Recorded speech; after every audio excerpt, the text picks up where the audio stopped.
저는 프리미어리그, 라리가, 세리에 A, K리그, J리그를 봅니다. 그 외의 모든 해외 리그를 보지 않습니다. 간혹 우리 한국 선수가 출전하는 경기는 챙겨보지만요. 승무패에 챔스전이 열릴 때는 영상을 업로드하지 않고 커뮤니티에 최종 픽으로만 올렸었습니다. 이번 별들이 전쟁 챔스전은 그래도 2회차가 돌아 그 2회차의 기록이라도 편히 보시라는 의미로 만들어 봤습니다. 분석보다는 배짱이가 찍은 픽이라고 이해하시면 되겠습니다. 그럼 챔스전 살펴보겠습니다. 1경기는 튀르키예 갈라타사와 바이에르 미넨의 경기입니다. 갈라타사는 홈에서는 코펜하겐과 무승부 경기를 했고 원정 가서 맨유를 한 점 차로 잡았습니다. 미넨은 홈에서도 맨유를 잡았고 갈라타사가 홈에서 비긴 코펜하겐을 원정 가서 잡았습니다. 맨유는 동네북이 되었네요. 홈이나 원정이나 그냥 발리고 오네요. 골득실률과 그 밖의 기록은 거의 대등합니다. 챔스전이라 어마무시한 상금과 명예가 걸려있어 진검승부를 해야 하기에 리그전보다 반칙이 상당히 많이 나오는 편입니다. 그럼에도 미넨은 2승을 하는 동안 경고가 2번밖에 없네요. 이번은 갈라타사의 홈이지만 이미 코펜하겐도 원정에서 잡은 미넨이기에 갈라타사까지 잡아줄 것 같지만 갈라타사도 5골을 넣고 4점을 실점한 만큼 쉽게 볼 수만은 없겠습니다. 미넨이 수비가 좋다 해도 골을 넣어야 이기는 게 축구인 만큼 무승부도 염두에 두어야 할 것 같네요. 갈라타사 홈 무승부와 패배 가져갑니다. 이 경기는 인테르와 잘츠부르크가 붙었습니다. 이번 D조는 앞선 A조만큼의 골이 나오지는 않았습니다. 인테르는 원정 가서 소시에다와 무승부 경기를 하고 홈에서 벤피카를 잡았는데 또다시 홈이라는 이점을 가지고 경기를 합니다. 잘츠부르크는 인테르가 잡은 벤피카를 원정에서 잡았으나 인테르가 원정 가서 비긴 소시에다에 2점차 패배를 했습니다. 그것도 홈에서 깨졌네요. 2대1도 아니고 2대0으로 졌다는 건 실력차를 인정해야 한다는 건데요. 잘츠부르크의 점유율이 약간 떨어지는 것 말고는 기록상의 문제는 없지만 소시에다에 깨지고 원정 가서 인테르를 잡는다는 건 어려워 보입니다. 홈 승리 챙겨갑니다. 3경기는 동네북 맨유와 맨유보다 위에 있는 코펜하겐 경기입니다. 맨유는 원정 가서 미넨에 깨지고 홈에서 갈라타사에 깨졌습니다. 물론 득점을 많이 하고 한 점차 패배이긴 하나 큰 의미는 없다고 봐야 할 것 같습니다. 코펜하겐은 맨유처럼 미넨에는 깨졌으나 원정 가서 갈라타사와는 비겼습니다. 골은 맨유가 더 넣었으나 실점도 월등히 많네요. 점유율은 맨유가 조금 앞서고 경고는 맨유가 양호한 수준입니다. 맨유나 코펜하겐이나 퇴장이 있었다고 나오고요. 상대팀 갈라타사를 비교 대상으로 삼으면 코펜하겐이 나으나 홈에서 맨유가 코펜하겐에게도 깨진다면 정말 심각해집니다.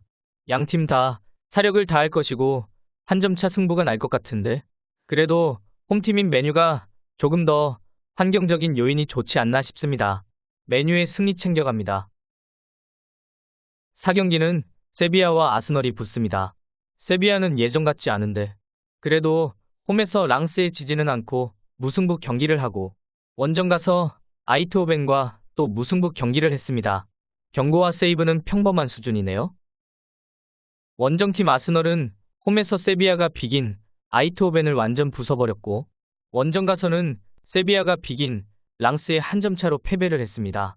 두 팀의 기록을 비교해보면 아스널이 골도 많이 넣고 실점도 적으며 점유율과 패스 정확도가 월등히 뛰어납니다.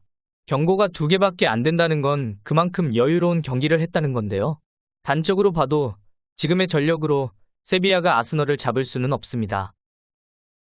하지만 2번의 무승부도 쉽게 무시할 수는 없고 골을 주고받으며 무승부를 했다는 건 질 수도 이길 수도 있었다는 거죠. 세비야의 전력이 예전 같지 않다고 계속 지금의 모습일 수는 없습니다.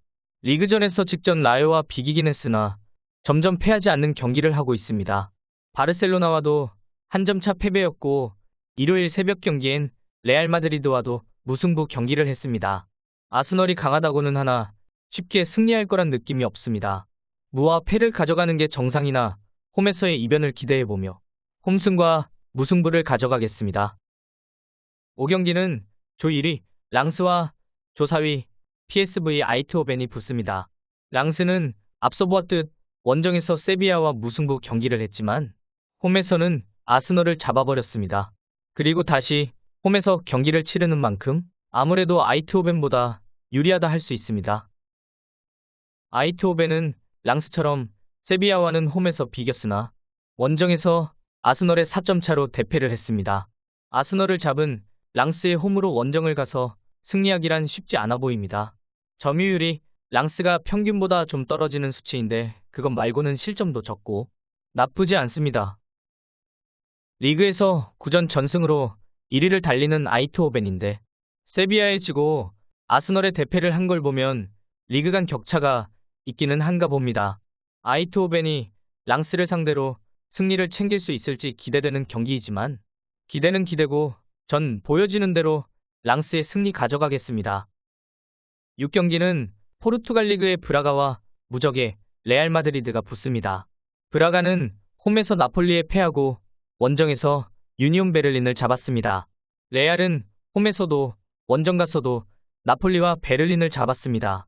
보여진 기록은 큰 차이가 나지 않으나 원정에서 나폴리를 잡은 레알은 이번 조에서 무적임을 인정해 줘야 할 것 같습니다. 홈팀 브라가의 패배 가져갑니다. 7경기는 앞선 레알과 브라가의 C조에 속한 나폴리와 베를린이 붙습니다. 베를린은 레알과 브라가의 패에서 조 4위에 있는데 베를린이 홈에서 브라가에 패한 반면에 그 브라가를 나폴리는 원정 가서 잡았습니다.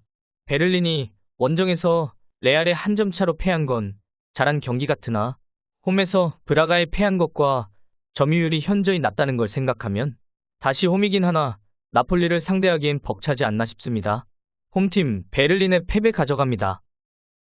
8경기는 D조의 경기인데 조 4위 벤피카와 조 1위 소시에다입니다. 홈팀 벤피카는 홈에서 잘츠부르크에 패하고 원정 가서 인테르에도 패했습니다. 소시에다는 홈에서 인테르와 비겼지만 벤피카에게 패배를 안겨준 잘츠부르크를 원정 가서 2점 차로 잡았습니다. 벤피카는 두 경기를 치르는 동안 한 골도 뽑아내지 못했고 지난 경기에 퇴장까지 있었습니다. 9세이브로 잘 막기는 했으나 소시에다는 1세이브에 1실점을 하고 2승입니다.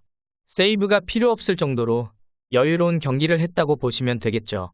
실점이 많고 세이브가 적은 게 아니라 실점이 적고 세이브도 적으니까요. 벤피카는 9세이브나 되는데 3실점이니까요.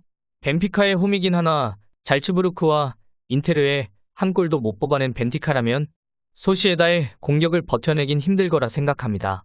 홈팀 벤피카의 패배 가져갑니다. 9경기는 2조의 경기인데 라치오가 조 2위에 있고 페에노르트가 조 3위에 있습니다. 홈팀 페에노르트는 자국리그 1, 2경기에 무승부를 하고 이후 7연승을 기록하고 있습니다. 굉장하다고 할 수 있죠. 하지만 9연승을 달리는 리그 1위 아이트호벤도 버렸으니 버릴 구실이 있으면 버려야겠죠. 페에노르트는 홈에서 셀틱을 2대0으로 잡고 AT 마드리드의 원정패를 기록했습니다. 반면에 라치오는 똑같이 셀틱을 잡았으나 AT 마드리드와 무승부 경기를 했습니다. 셀틱은 두 팀 모두가 잡을 수 있는 팀이니 잡았다고 이상할 게 없지만 라치오가 AT 마드리드와 무승부 경기를 한 건 잘했다고 할 수 있습니다. 라치오는 자국리그 7위의 팀인데 직전 아탈란타를 잡고 일요일 새벽 사수올라까지 잡아버렸습니다. 페에노르트가 7연승을 하고 있는 것과는 다르지만 리그 자체가 다르니 비교할 수는 없고 단지 라치오가 선전하고 있다는 정도로 보면 되겠지요. 또한 라치오는 챔스전 출발이 나쁘지 않아 리그전과 챔스전을 비교하면 아직은 챔스전을 더 중요시할 것 같은데 말입니다. 팀 간의 격차를 보면 페에노르트가 정배이나 조별 예선 성적은 아직은 라치오가 더 위에 있습니다. 이번엔 페에노르트의 홈이라는 게 걸리긴 하나 AT 마드리드와 대등한 무승부 경기를 한 라치오를 응원해 보고 싶습니다. 홈팀 페에노르트의 무와 패배 가져갑니다. 10경기는 앞선 9경기와 같은 조인 2조의 경기인데 1위 AT 마드리드와 4위 셀틱의 경기입니다. 셀틱은 앞서 보셨듯 페에노르트와 라치오에게도 패했습니다. 홈이라고는 하지만 AT 마드리드를 잡을 수 있을 거란 생각은 들지 않습니다. 기록을 보면 완전히 대조적인데 점유율과 패스 정확도는 비슷하다 할 수 있으나 셀틱은 한 골을 넣고 4실점을 했으며 마드리드는 4골을 넣고 3실점을 했습니다. 세이브는 마드리드가 더 많고 셀틱은 2번의 퇴장까지 있었습니다. 정배로 갑니다. 홈팀 셀틱의 패배 가져갑니다. 11경기는 PSG와 밀란의 경기입니다. PSG는 자국 리그에서 5승 3무 1패로 2위에 있습니다. 밀란은 7승에 1패인데 3위에 있습니다. 챔스전을 보면 PSG는 홈에서 도르트문트를 잡고 원정에서 뉴캐슬에 4대1이라는 점수차로 발렸습니다. 그에 반해 밀란은 PSG가 잡은 도르트문트와 비기고 PSG가 대패한 뉴캐슬과도 비겼습니다. 지금 득표율을 보면 PSG가 정배로 73%의 득표율을 얻었습니다. 도르트문트를 대상으로 보면 PSG는 이기고 밀란은 무승부, 뉴캐슬을 대상으로 보면 PSG는 대패하고 밀란은 또 무승부였습니다. PSG가 표몰이를 하는 건 그럴 수도 있다고 생각하는데 압도적인 70%대는 조금 과한 게 아닌가 싶습니다. 두 팀의 경고와 패스 정확도는 같다고 보시면 되는데 점유율이 PSG가 앞서네요. 골 득실률은 밀란이 한 골도 넣지 못했으나 또 한 골도 먹지 않았습니다. 이번 경기는 PSG가 홈에서 뉴캐슬에 대패한 화풀이를 밀란에게 하려 할 것 같은데 밀란은 기록에 나와 있듯 홈이긴 하나 뉴캐슬에도 골을 내주지 않았습니다. 두 경기 득점이 없다는 것도 문제지만 실점이 하나도 없다는 건 무시할 수 없습니다. 다시 한번 무실점 경기도 가능하다고 봐야 하며 무실점에 골까지 넣으면 이기는 겁니다. 이번 경기가 삭제해야 할 경기로 보이는데 일단 홈팀 PSG의 승과 무로 체킹을 하고 픽에 여유가 생기면 나중에 경기 자체를 삭제하겠습니다. 12경기는 같은 F조의 1위 뉴캐슬과 4위 도르트문트입니다. 먼저 원정팀 도르트문트는 원정에서 PSG에 깨지고 홈에서는 다행히 밀란과 비겼습니다. 그에 반해 뉴캐슬은 원정에서는 밀란과 비겼으나 홈에서는 PSG를 작살냈습니다. 뉴캐슬이 다시 한번 홈 경기를 치르는 만큼 사기가 엄청 올라 있을 것 같습니다. PSG에 깨진 도르트문트가 PSG를 발라놓은 뉴캐슬을 원정 경기로 잡을 수 있을 거란 기대는 하기 어렵습니다. 두 경기를 치르는 동안 도르트문트는 골이 없습니다. 하지만 홈에서 밀란과 무승부의 경기를 치렀던 만큼 골을 넣지는 못해도 뉴캐슬의 공격을 90분 동안 막아낼 확률은 조금 있습니다. 이렇게 말을 하면서도 고개가 갸우뚱해지지만 가능성이 있는 건 사실입니다. 뉴캐슬은 점유율이 평균치보다 확 떨어지네요. 밀란과 비긴 건 그렇다 쳐도 어떻게 PSG를 대파했는지 조금 의문입니다. 12경기는 뉴캐슬의 승리와 무승부 가져갑니다. 13경기는 분데스리가의 라이프치히와 세르비아 리그의 츠르베나가 맞붙습니다.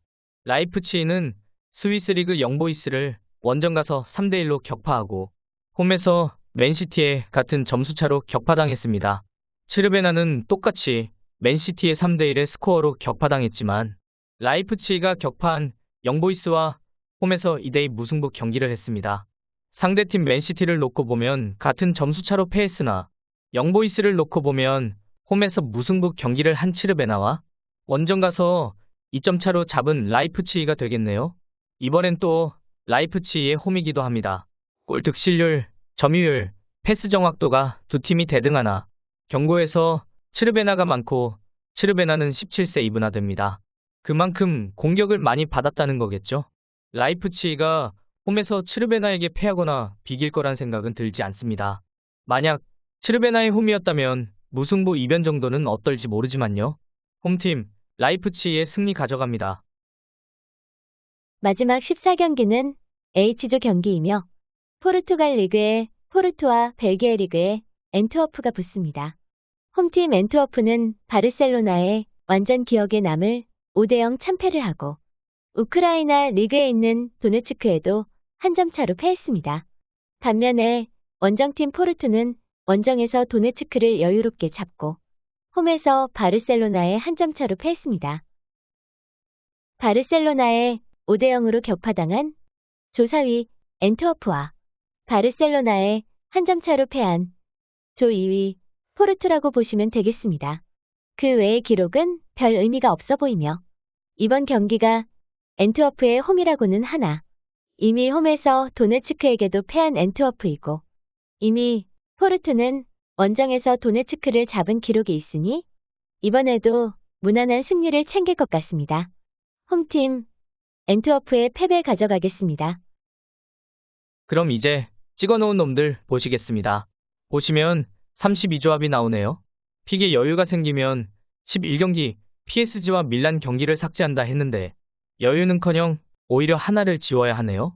어떤 놈이 좋을까 생각하다 결국 1번 경기에 무승부를 삭제했습니다. 그렇게 완성된 16조합입니다. 처음에 말씀드렸듯이 이번 챔스전은 분석이라기보다 찍은 픽입니다. 여러분들은 찍지 말고 잘 분석하셔서 기억에 남는 회차 만드시기 바랍니다.